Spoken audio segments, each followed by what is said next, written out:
is up, Outdoors Tribe? Welcome back to another episode of the Outdoorsman's Oath podcast. I'm your host, Tyler, alongside with our co-host, Erik, and today marks a historic moment for us as we introduce our third crew member. We're thrilled to welcome Dylan Yeager, joining us from the land of 10,000 lakes. Now, let's dive into today's episode with our featured guest, hailing from the beautiful land of enchantment, also known as New Mexico. Adrian is no stranger to the great outdoors, whether he's out in the field chasing mule deer, ducks, turkey, elk, you name it, or even out hitting the waters fishing. He's a true master of the wilderness. What makes him even more fascinating, you might ask? Well, he's also an artist, creating incredible designs to promote love for the great outdoors. And on top of that, he's an entrepreneur. So gear up, grab your seats, and let's get our game on for episode 10. So welcome to the podcast, sir. It's a pleasure to have you on with us today. Hey, guys. How's it going? Thank you for the incredible introduction. Here from the land of enchantment. For some reason, I'm having issues with my storage on my phone. It keeps on popping up. So hopefully we don't have any issues, but I appreciate you guys having me on, and I'm excited to be on here. Yeah, it's a pleasure having you on. So I guess to kind of kick things off, if you wouldn't mind telling us a bit about yourself and what got you into what you do with the outdoors. Okay, yeah. So I've always been into the outdoors, not even knowing, as far as a kid. Honestly, I was brought up pretty poor. My family didn't have a whole lot of money, so we didn't get to go do much hunting. Lucky for me, we lived on the south end of town, the bad part of town, but there was a pond down there, and that's pretty much where me and my brothers spent all our time, is out there at the pond.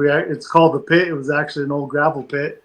The water ran through. They ended up putting some fish in there, and before you know it, that's pretty much what kept us out of trouble. Let's just say that. So we ended up fishing all the time, BB guns, that type of stuff. My family actually ended up moving a little closer into town, and I was super bummed. But the doves on the power lines didn't have a chance. So we're definitely smoking. I got really good with the slingshot, and I'd plank freaking prairie dogs out in this empty field, to practice my stalking skills, and I'd smoke them, at like a yard, not even that, wait for them to pop up, stand still, and just lay it into them, So that's kind of as far as the hunting. I was a little late into it. I had a buddy in high school, and his dad hunted. We were always fishing. So definitely as I grew up and got older, that's when I started putting in for the draws and things like that. So it's all a draw state here, so you didn't really get to go hunting unless you drew a tag, per se. I mean, I was always shooting rabbits and small game and things like that. But so that's kind of the start of it, I guess. And as you introduced me, I'm actually an artist by trade. I was an airbrush artist. I've been doing it since I was like 14. So I actually had my business license in high school because I had people calling me to airbrush murals and all kinds of stuff right out of high school. So my work co-op teacher, my senior year, ended up having me get helping me get my business license. So I've been in business for quite a while as far as the airbrushing side of stuff. Been in tons of magazines. Custom Harleys, custom hot rods, just a ton of that type of stuff. And until probably the last, I think it's been about 5 years now, I decided I was going to start Game On. So Game On was basically my designs and combining the two, my love for art and my love for hunting and fishing and the outdoors. So through my whole life, I've pretty much done everybody else's stuff, from houseboats to gym floors to, it's all commission type stuff. So um, yeah, as far as that, I decided to start something of my own. Uh, Collaborated both of them, and it's been an absolute journey. It's been an absolute hit here in New Mexico. It's probably the biggest brand in New Mexico for outdoor. You can't go very many places without seeing something with the game on it. So I've been very blessed. Uh, Met a lot of great people, that's for sure. That's very cool. Was there a time, could have been a week, could have been a day, where you realized that your passion for art and your passion for the outdoors came together? I know you said that obviously you had put them together, but was there a thinking process behind that or before that? Or how did those two kind of come together? So it's kind of one of those. I had my business license. I worked 3.5 days and off 3.5 days. So Okay.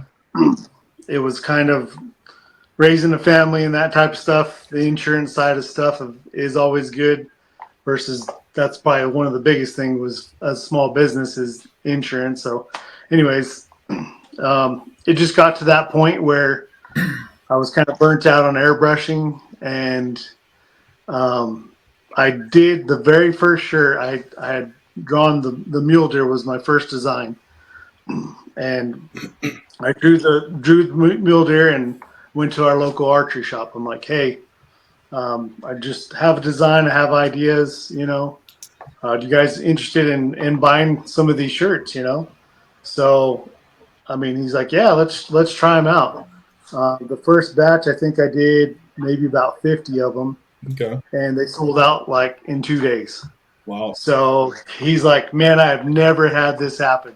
So I've bought clothes, you know what I mean? We've tried the apparel stuff, and it's never worked. So I mean, with that being said, I was like, okay, well, I'm gonna do an elk next, So I did the elk, and same thing. I mean, it's just been a roller coaster of a domino effect, I guess is what you'd say, of just one after another.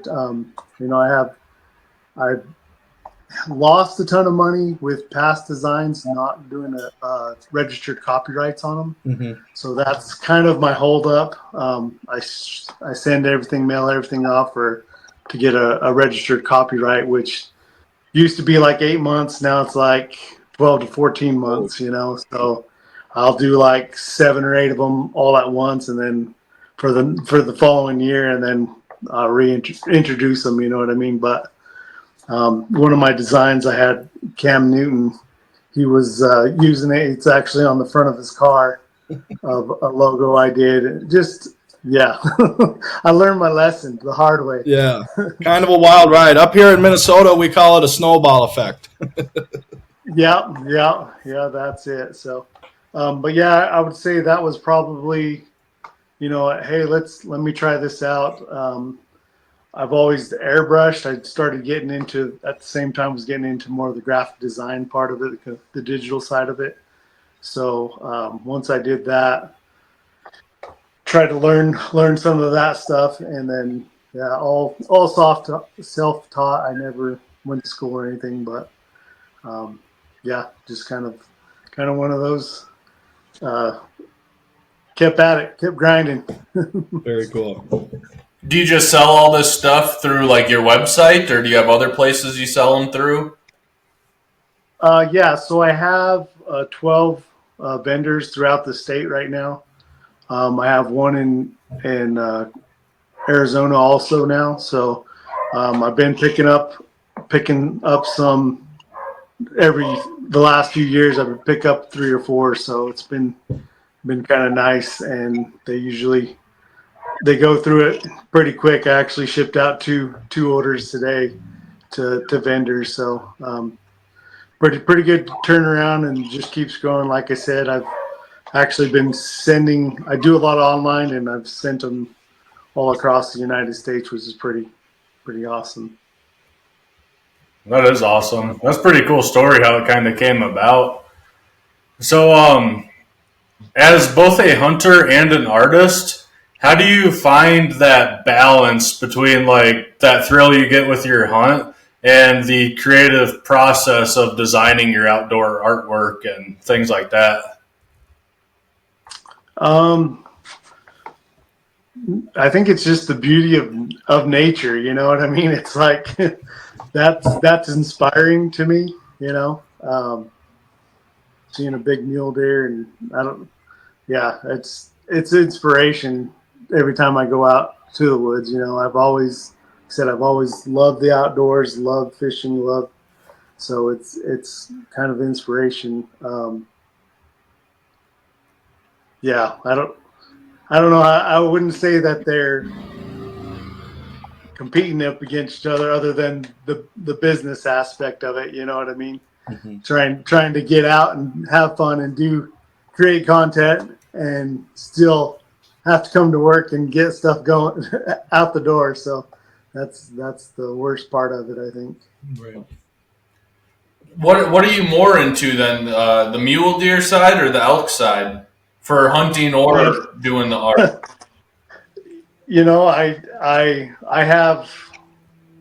I'd have to look and see. I think I have like 18 designs now that are copyrighted.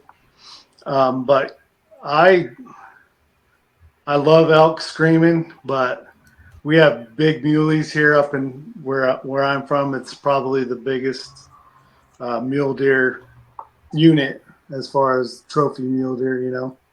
And man, I love hunting them. They're freaking a big mature muley with a bow is just it's tough. I think it's tougher than an elk. You know what I mean? They're just super smart. You can't call them in. You got to stalk in on them. They're fast. They can dive down anything and go up anything. But yeah, as far as muleys and elk, I'd say I like the mule deer. Yeah. I like hunting mule deer. Yeah. Yeah. You had mentioned that younger you didn't really get into too much big game or experience kind of the mule deer hunting. What happened, or how did you fall in love or get so attracted to hunting mule deer? So just that there's just more mule deer here. You know what I mean? Mm-hmm. Like we have growing up. Now we have a lot more elk. The elk herd's definitely probably tripled in size from me growing up. There's just kind of stuff you see, you know what I mean? You see a big muley, and that was just kind of the big game of the area, I guess, is more so. But just learning their habits and watching them. I had one in January. I had a really good tag and chased some giants. I mean, he was probably 215, 218, somewhere right there. And 2 days before the hunt, he ended up on private. So I was like, oh, you know, I was literally getting up every morning, hauling butt out there, and because I knew he was right on the line, you know, and I check him, and sure enough, the does hopped over and went into this field, and he went right behind him, and I'm like, oh, I was heartbroken, you know. But yeah, so, and of course, I think it was like 3 days after he was back on the private side or the public side. But yeah, I ended up I tried to get permission on it to see if I could hunt that land, but he was a stud. Big old inlines on each side, just heavy, just a dream buck, you know. Mm-hmm. But yeah, like it was tough this year with the snow. The crunchy snow never helps as far as trying to get close to those mule deer. They're just, the muleys are freaking, the big ones are. I could have smoked a couple of 2-3-year-olds pretty easily, but yeah, I was trophy hunting, I guess, just because of the unit that it was. Right. Was it with a bow or a rifle? With a bow. With a bow? Yeah.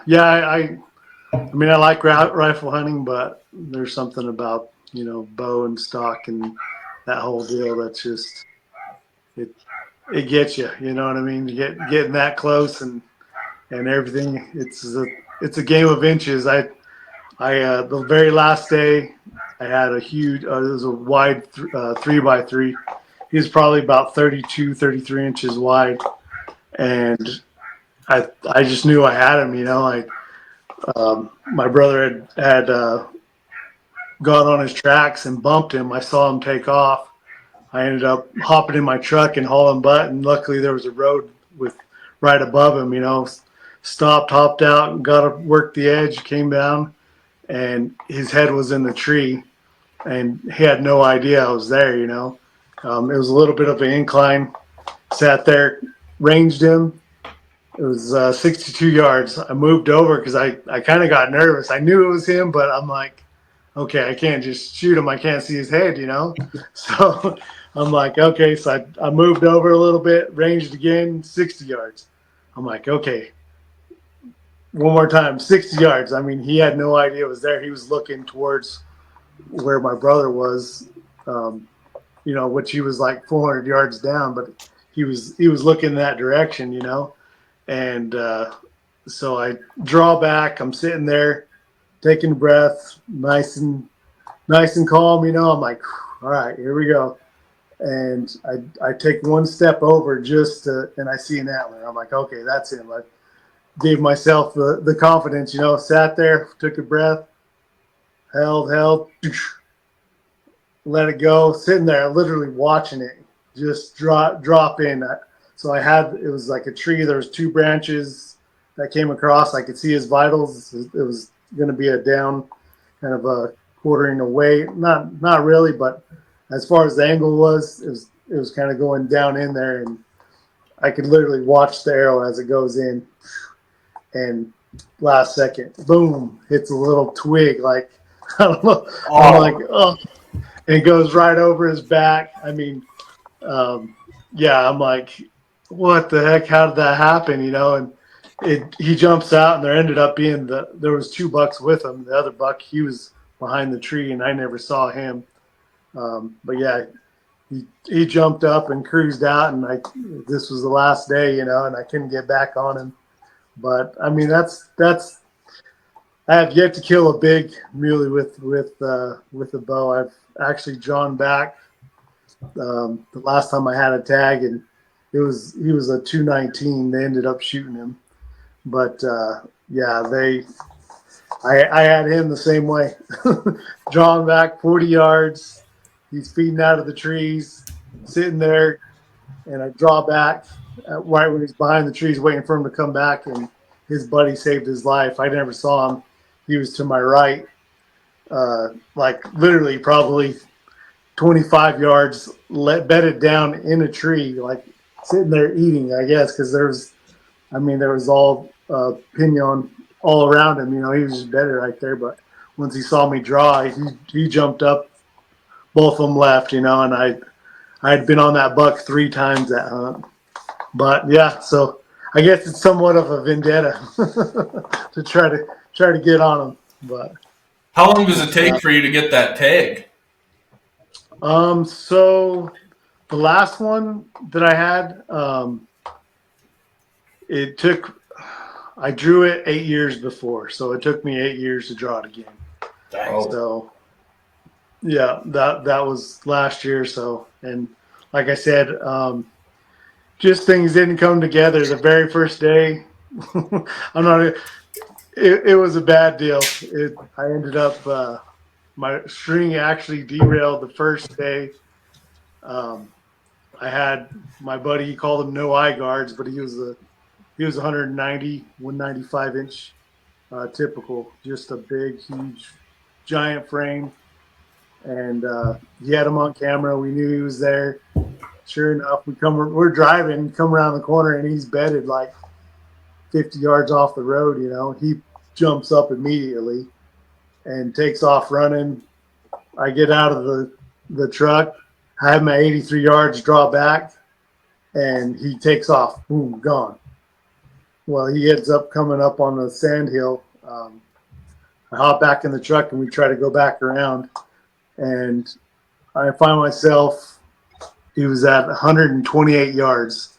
I had practiced the whole time for 120. I mean, I knew this hunt you have to be able to shoot to 100 because the big bucks, they don't hang out. They're smart. So anyways, I'm like 128.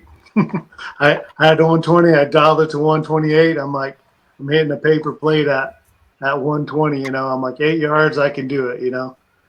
Dial it, draw back. My arrow knocks off, comes off. I'm at full draw. This buck is literally on a sand hill. I mean, it looked like a silhouette, like a 3D target, Yeah. He's standing there like this, full 3D target, broadside, silhouetted out, full butt, not a thing in front of him, and I'm sitting there full draw with no arrow in it.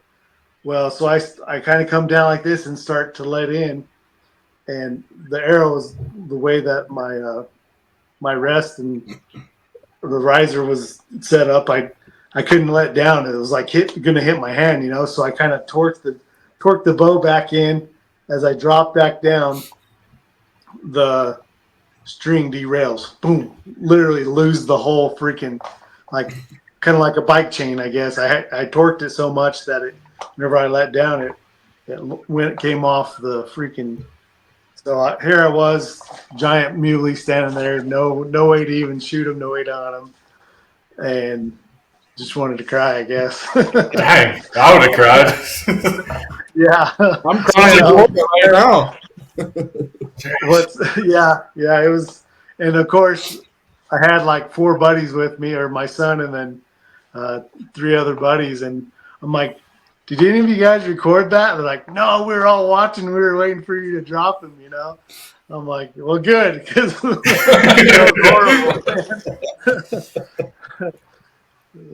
but yeah, it would have been a cool thing just to actually have it pictured of how that buck was just literally standing. You could see from the bottom of his feet to the top of his antlers, full silhouetted, like I said, 3D target style, standing up there, and I'm like, but yeah, one of those deals. It happens, I guess. Yeah, if it was easy, they wouldn't call it hunting. Right.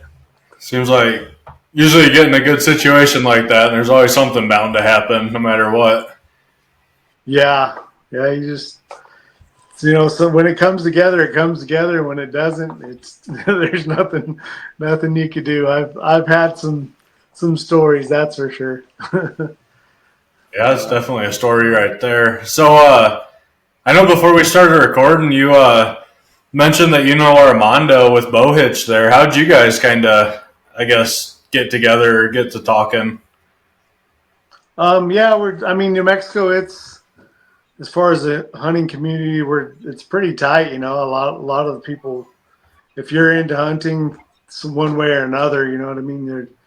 We're kind of linked. So he actually did an event here where I'm from. I'm from Farmington, which is about 2.5 hours away. It's an event that I sponsor called Bow Up, but it's basically raising money to help families in need with medical bills. So that year, I think we had a kid that had cancer, and the family needed help, and it's just kind of everybody pulls together, everybody donates stuff, and they buy stuff to give away, and it's all the proceeds go. So that's where he actually had set up a booth there, and that's probably the first time that I met him. But I think I bought one of his first bow hitches. It has there's a little logo on it that they don't have anymore. So I'm like, I'm keeping this. This one's a collector one. Yeah, we had one guy on, that's been a couple, probably close to a month ago now. He said he's got one that was orange or something, like neon orange, and it was designed so nobody stole it because it was a prototype, and he talked Armando into selling it to him because he wanted the orange one. Yep. In fact, I remember Armando had done Blaze Orange because he was doing them as testers. You know what I mean? Hey, you guys try it out while you go through the shoot and let me know how it is. You know, and I think that was one of his. Supposed to be one of the ones that no one wanted, or that he could find, you know. But yeah, they're he's doing good, man. I love to see the success for sure. Yeah, we all bought the lame ones that he just sells to everybody on his website. Yeah, Yeah, we got yeah, the olive ones. yeah. I actually laser engraved mine. I put my Game On logo and stuff on it. Actually, this shed design there. So That's pretty yeah. sweet. Cool. Are all you guys firefighters, or is that what? I am not. My a lot of my family was, but I'm not. Those two are. Okay. Yeah, I actually had a firefighting.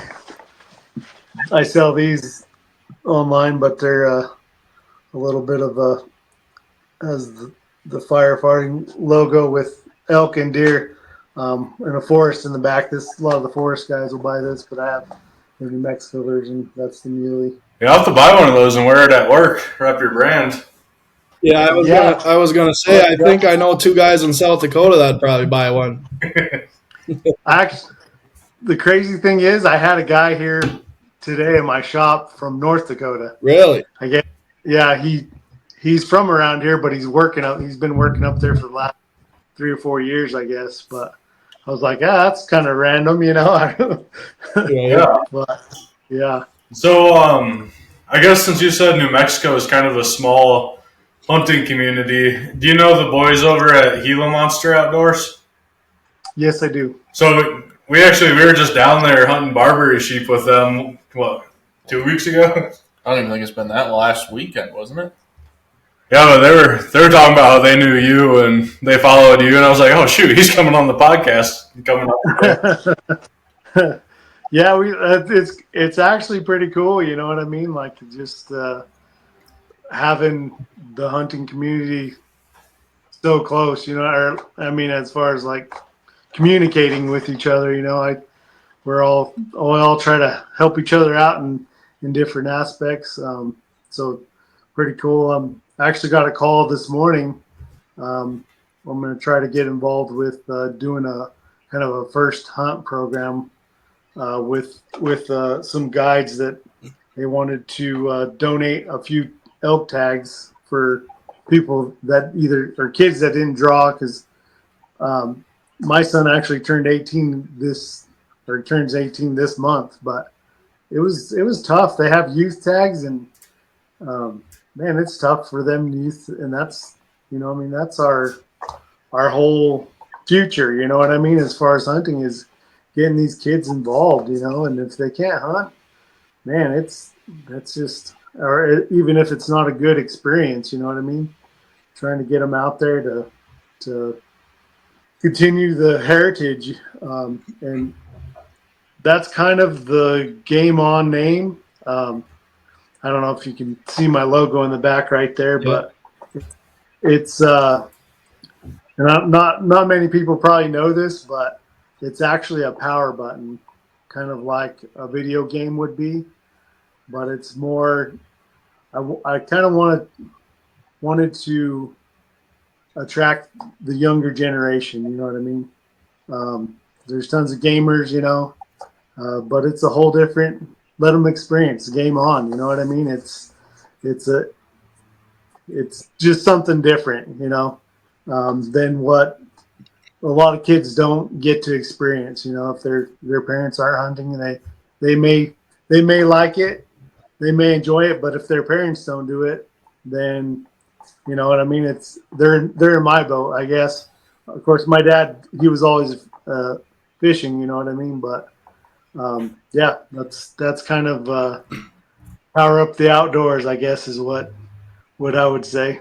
Yeah, I absolutely love it. I didn't see it, but as soon as you said it's an on button, it all kind of just flashed in my head, and it's like that does look very attractive for getting the youth into it.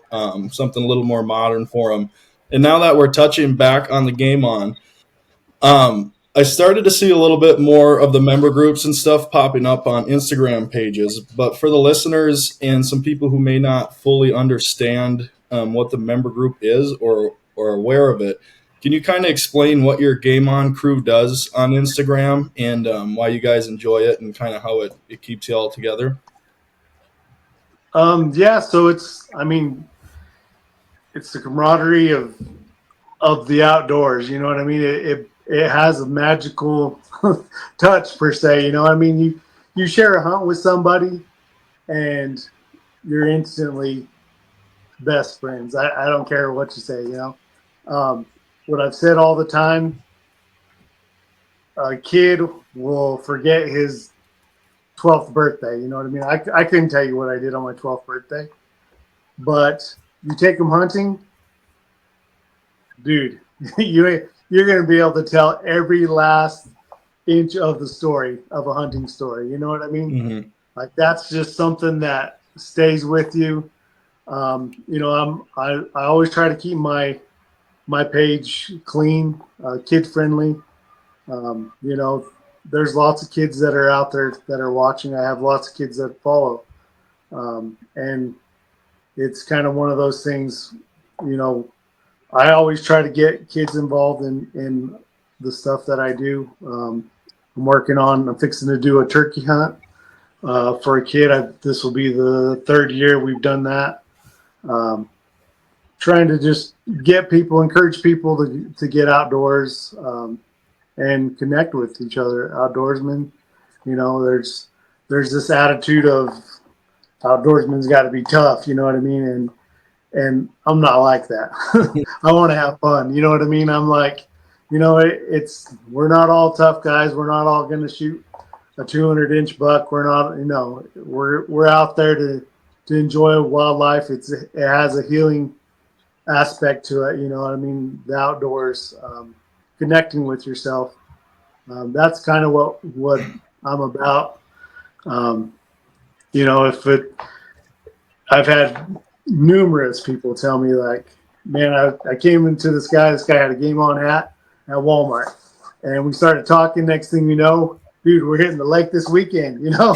So it's like, it's awesome to hear stories like that. You know, I mean, just getting that connection, like-minded people in and doing the things that they love. You know what I mean? Not everybody knows everything about fishing or this type of fishing. You know, I try to do, you know, last year was the first time I went ice fishing. I've never gone ice fishing. Had an absolute blast, you know. I'd like to share my stories on that. You know, my son caught I think it was a 32-inch pike, and it was a team effort. You know, those little poles, you're sitting there, you know, pulling on this big old out of a 10-inch hole, you know, and you know, I posted the video of that, you know, and he had it. He's like, almost took the pole down because he wasn't paying attention. But yeah, it's just those experiences, those life experiences are just enjoyable thing to do, and hopefully it inspires people to get out there and do it, you know? Yeah, you honestly cannot beat, in my mind, if you've never done it, pulling a big fish like that through a small 10-inch or 8-inch, 12-inch hole on the ice. I don't think you can, even explaining it to people who have never done it probably doesn't make a whole lot of sense or see how fun it can really be. So yeah, that's a lot of fun. For the listeners who don't know exactly more about your Game On crew, is that available for people all over the world, all over the country? Is that for kids, adults, anyone who wants to share their stories about hunting and talk? Or, you know, what's the kind of the main thing about that? I mean, I wouldn't say so. It's just basically it's a brand with my designs. You know what I mean? Mm-hmm. Um, whether hopefully it connects people is, you know what I mean? That's been kind of one of those things. I'm kind of going through all the game animals, doing fish and things like that. Yeah, I mean, it's becoming more of a group. You know what I mean? Mm-hmm. As far as the people that buy the brand and rep the brand, you know, I mean, people. it's one of those things where they go, oh, that's a game on hat, you know, or hey man, oh yeah, you know, the game on guy, or you know what I mean? Mm-hmm. So yeah, it's for everybody, you know, it's not necessarily the game on crew. You know, it's just anybody that likes the designs, enjoys hunting, fishing, you know, we appreciate the support and like I said, we're if you have questions, I've helped out tons of people here in this area that have drawn a tag and you know what I mean. It's all about helping each other and growing the hunting community. Absolutely. So does New Mexico have like mentor tags that you can buy for youth? Like like I know in South Dakota, you can buy a mentor tag for $5 for turkey, and it'd be a youth hunter that would go out with someone that has hunting experience. Do they offer that in New Mexico? So there are some over-the-counter tags, so that you can, and turkey is one of those. So turkey, barberry sheep, which you hunted. There's a bear and mountain lion tag. The deer, elk, it's all draw.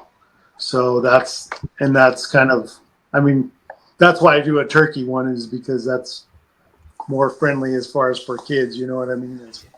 Versus getting hound dogs and all that type of stuff for bear and or taking a kid. You've obviously seen the country that the Barbary Are, hang out. So are Barbary sheep real, or are they only high fenced animals? We put on probably over 20 miles and did not see a thing. yeah, that's one of those where a youth hunter, it'd be miserable for them. You know what I mean? So Yeah. yeah, It's miserable for adult hunters. yeah. It is. It's tough. You know what I mean? You got to put some serious boots on the ground and hope you survive by the time you find one. So Yeah. We found carcass, but we never. Sheep sign everywhere, but man, those over the counter units, I don't know if they got hit hard or what. yeah, they're super hard to spot. You know what I mean? You think, oh, it's all open and whatever, and I mean it takes strategy. It takes me on any hunt I do, other than where I'm normally at. It takes me a couple days to figure out what I'm looking for. You know what I mean? Even though you glass all the time and that type of stuff, it's just that environment and sizing, and you know, once you figure that out, you're like, oh, there they are. Oh, there they are. You know, it's just kind of one of those things where different environments, and it takes some adjustment. Yeah, I think we've seen everything but Barbary sheep. We've seen plenty of elk, plenty of mule deer, plenty of coyotes, but just couldn't find them damn sheep. That's usually the way it is, right?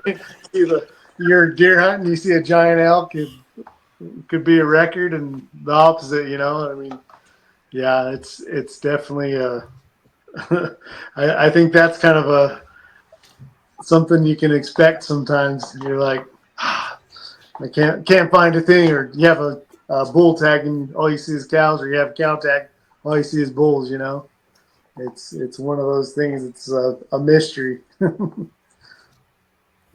But Yeah, that's about how our hunt went. Yeah, a lot of miles, a lot of glassing. A lot of steep mountains that we had to walk up. Unfortunately, though, we only had 2 days to get it done, though, because our flight got delayed on the way down there. So we had 2 full days of hunting plus an evening, so we were kind of crunched on time. yeah, that's tough. That's definitely when you need somebody that's already has them located. You know, so it'll probably take that long to get in on them. You know, but Yeah, so cool. I guess going back to the brand of Game On Outdoors, how do you hope your artwork and your brand will inspire others to connect with nature and kind of just overall appreciate the beauty of the outdoors? Yeah, I mean, like I said, I'm trying to go through. I think everybody has their animal that they love to hunt or that they're all about. You know what I mean? Like I meet people that, oh man, I love pike fishing, or I'm trout only, fly fishing only. So, I mean, that's where in the direction I'm going is trying to get a little bit of every species in there, every waterfowl. You have upland game, that type of stuff.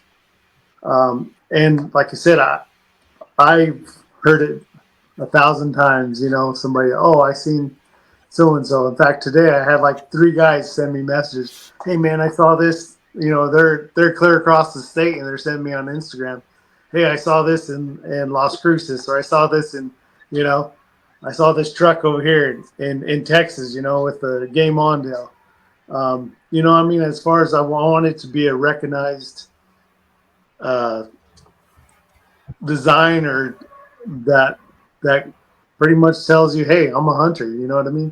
I'm a fisher. I'm an outdoorsman, um, and connect people. I mean, I think that would be awesome in that aspect. Just something, whether it comes through each design, or whether it be an elk, or like I said, everybody's kind of has their favorites of what they really like, and I think, or that they hunted. You know what I mean? I have a barberry design. You know what I mean? The New Mexico barberry.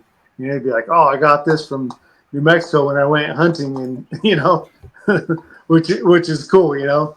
So and I do have other states. I have some Texas designs, Colorado and Arizona and Utah. So I got 4 corners in Texas right now, as far as designs that I've been incorporating the same graphic, just with a Colorado theme or whatever. So, yeah. You said that you had I believe it was 16 patents out. Do you have any new exciting apparel that will be hitting your website that you can talk about, or is that something you're holding off on? Or I like I said, I have the latest one. I've got everything, but I haven't really produced a whole lot. mm-hmm. I did the bison was my latest one, and then actually a pike. Were 2 of the latest ones. I haven't done a whole lot of designs or apparel with those. And once again, it's kind of one of those where if you're into it, you know what I mean? Mm-hmm. You're gonna buy it, that type of stuff. So I do have a couple of new things, actually, some snacks type stuff coming up. That's kind of in the works, which is going to be cool. I'm really excited about that. I think it's going to be a hit. I've been back and forth on trying to get it dialed in, but yeah, that's going to be something cool. Just like I said, just kind of a hunter's type deal. But yeah, I have tumblers. I have trying to get a little bit more variety of stuff. I did some cutting boards, just kind of stuff for camp and stuff that hunting, fishing, all that type of stuff that you do. But that's in the works. Cool. That's awesome. So, do you have, I guess, kind of to piggyback off what Dylan asked, do you have any initiatives coming up to kind of promote hunting and conservation, as far as like, are you going to any trade shows or anything like that? So we just finished a trade show here, or it was in Albuquerque in February. I have another one in Santa Fe next month, and then this month I have the Bow Up, which it brings a lot of people from all 4 corner states, actually from Texas also.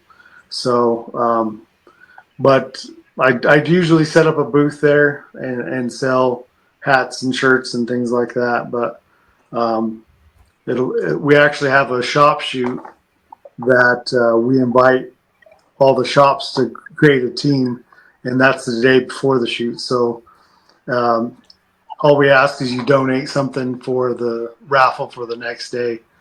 But we have there's a big to Broadhead, and it's the traveling trophy. So every year for the last 3 years we've had the shop shoot, and all the shops compete against. They send a team and they all compete against each other at the bow up shoot. So that's kind of a fun deal. To same thing to try to get the communities, hunting communities together type deal. So it's cool to have all the archery shops from all around the four corners send a team and to compete in that.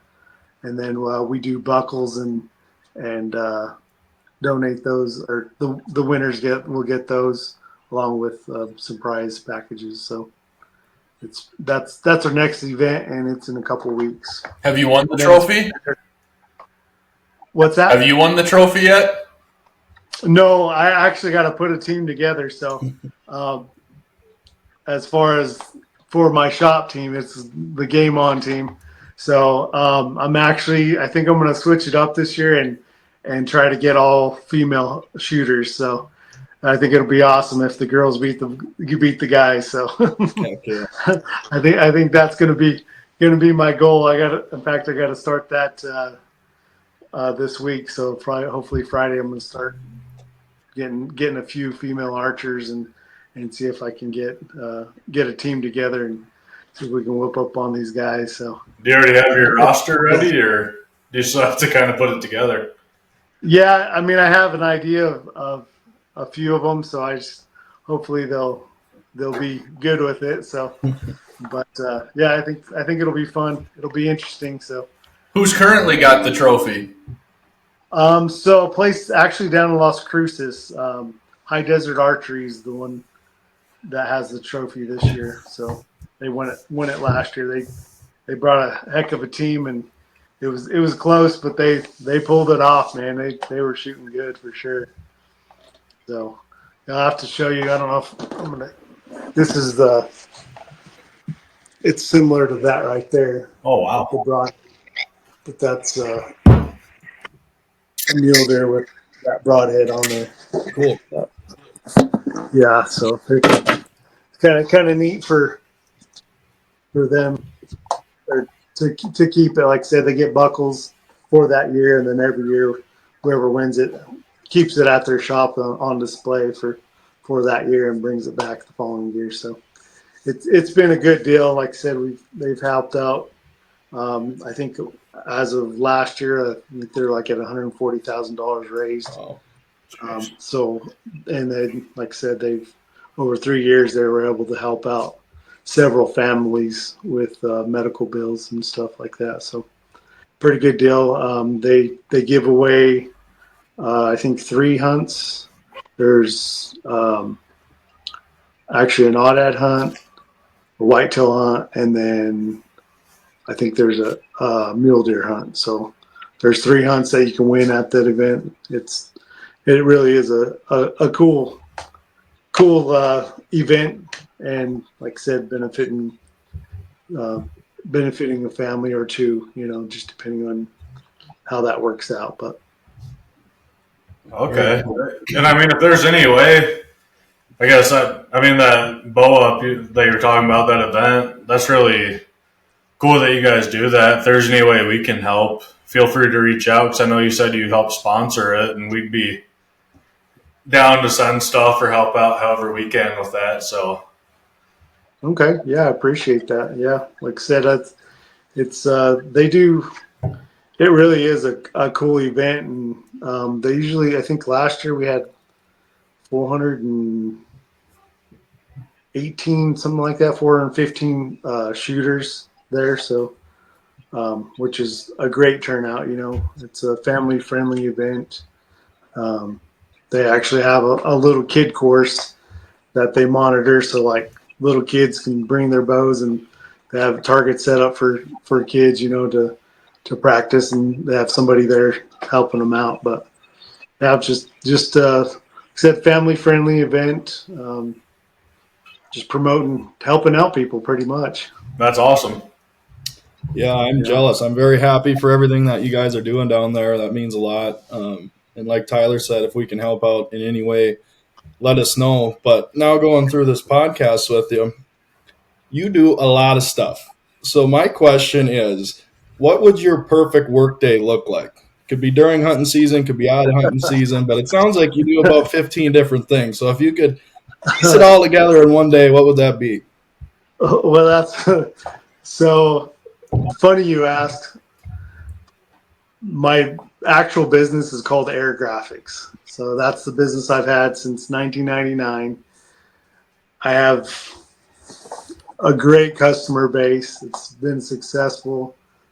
Um, most of the people in town know me as Air Graphics.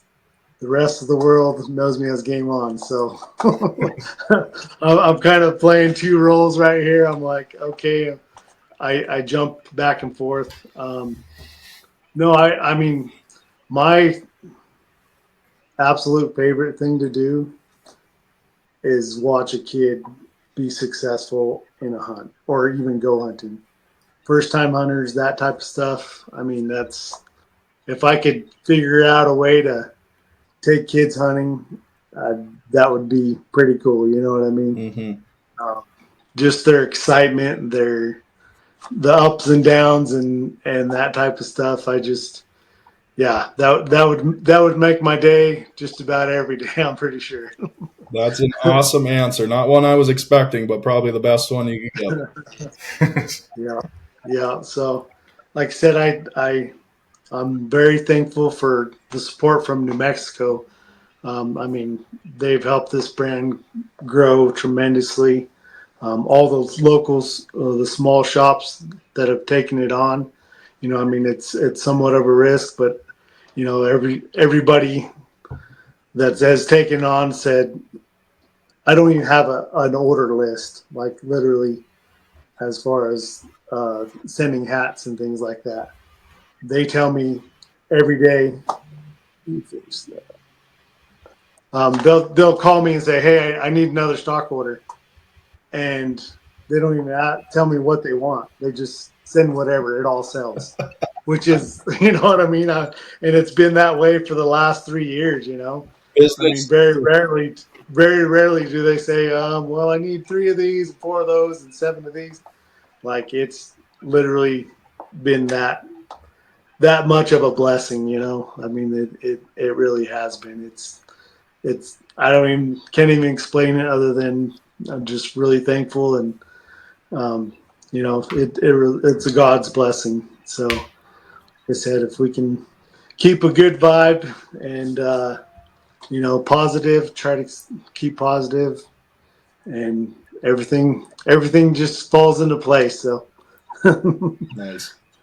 Yes, sir. So I guess we have, or at least I personally have one final question to kind of close this off with.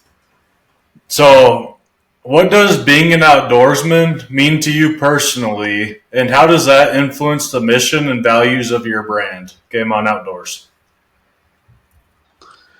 So ethics is the big hunting ethics.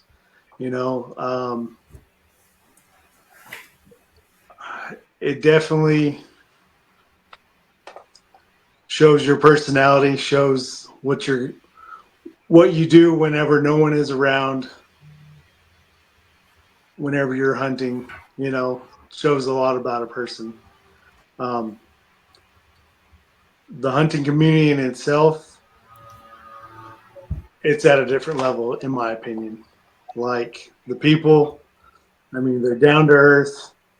It's kind of my kind of people. They think like me. I guess that's all I could say is they're my kind of people. Just like-minded, enjoy the outdoors. Um, trying to be as ethical as you can. As far as a brand goes, trying to teach people the right way to do it. You know what I mean? Mm-hmm. Yeah, that's what I'm after is joining these awesome people together and having a good time. It's game on, every time when that's what another thing, I'm like, what do I always say? Like whenever I'm with my buddies, we're fixing to go whack a turkey, noise, let's go, it's game on, let's get it, So, and I hear it all the time now, it's like people don't realize it, but they say, let's go, it's game on. But yeah, I think the brand, uh, just trying to build it to where it's remains ethical, it's clean. I mean, you see a lot of the Instagram stuff, girls with nothing on with a gun, you know what I mean? It has nothing to do with hunting, but yet they have 10 million followers, you know what I mean? And that's not what hunting's about, you know what I mean? It's getting it back to what it is, you know what I mean? It's family, it's heritage, it's out there trying to get this younger generation to understand what it's all about. That's awesome. And like your Instagram bio says, hashtag game on, game over. Right. Yep. That's it. That's it, man. You got your game on. It's going to be game over. You're going to tag out, man. Yes, sir. Well, I appreciate it. Yeah, I think it kind of all comes back to, because one thing that you said that really stuck with me was how a 12-year-old won't remember his birthday, but like you said, every hunt that I've been on, successful or unsuccessful, it seems like I have good memories with. And yeah, it kind of seems like you're kind of nailing that on the head with everything you're doing. Thank you. Yep. That's the plan. So trying to stick with it. Like I said, hopefully it rubs off. Somebody hears this, and be like, hey man, maybe I ought to try to take this kid out, or the neighbor kid, you know what I mean? He doesn't, I know I see him out there with a slingshot, maybe I ought to ask his dad, hey, can I take him hunt? You know what I mean? Take him fishing or something like that, because not everybody gets that opportunity, everybody, it's kind of one of those things where it's got to be passed on. Keeps the generation going. I mean, they're definitely after the hunting. I mean, we lost trapping last year or year before last, because of emotions. You know what I mean? Somebody's dog got caught in a trap in the state capitol, and so our governor signed a thing, snuck a bill in during COVID, and now we don't have public land trapping. It's they're after it. So, like I said, it's definitely going to be. We got to stick together. I have some other thing as far as conservation goes. I've been working on. Hopefully, I'll get it out this year. But yeah, it's going to be a product I'm going to be selling and donating proceeds just for that reason, because I'm not an attorney, I'm an artist. These people that are out there, the conservation groups and are people that are fighting, for, how.org, they're the big one. They're out there trying to figure it out. I mean, they're spending hours and times keeping us updated on things like that to fight bills and all the hunting aspects of stuff that, I mean, we're seeing more now than ever, the mountain lion bans and it's just one after another. So yeah, hopefully we can get it rolling. But all right. Yeah, that's about it. I don't have anything else on my end. Yeah, I think we're pretty much wrapped up here. So, yeah, it's been fun, enjoyable with you guys. I appreciate you having me on. Absolutely. Yeah, it was great talking to you. Yeah, thank you, Adrian. It's nice to meet you, and we hope to talk to you again soon. And I think we hope more to see you down in New Mexico here shortly at some point. Hit me up, man. I'm in northwestern New Mexico. Next time you come in, we'll figure out something. Okay, we'll find you, man. We'll find you. Sounds great. All right. You guys have a wonderful evening. You too. You too. Okay. Bye.